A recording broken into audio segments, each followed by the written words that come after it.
You know, he said so many things in those debates. You know, when you debate in front of, 60, 70, 80 million plus people, you gotta have a sense of preparation, readiness, calmness, composure. And I'll tell you, some of what I heard coming from my opponent, it was really hard not to go, "What did you say?"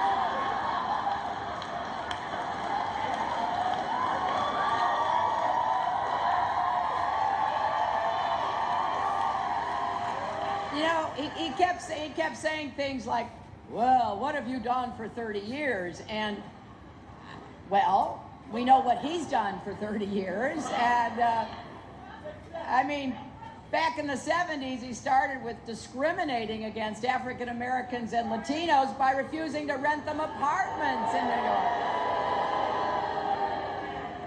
He has a long history of insulting people. It did not just start in the campaign.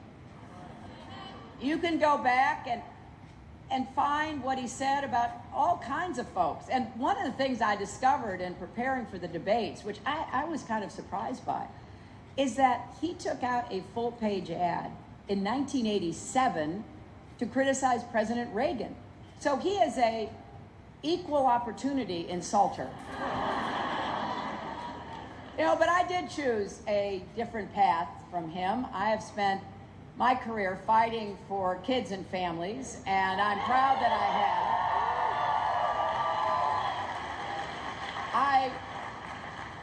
I helped to start something called the Children's Health Insurance Program as First Lady.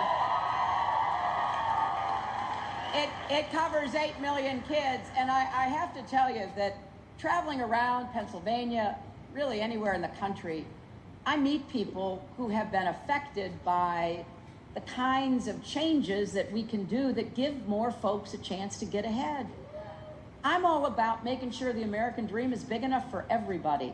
And we're going to knock down the barriers that stand in the way.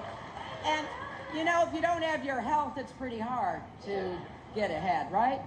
And so I meet families who tell me about what that meant. And it really, it makes me very grateful.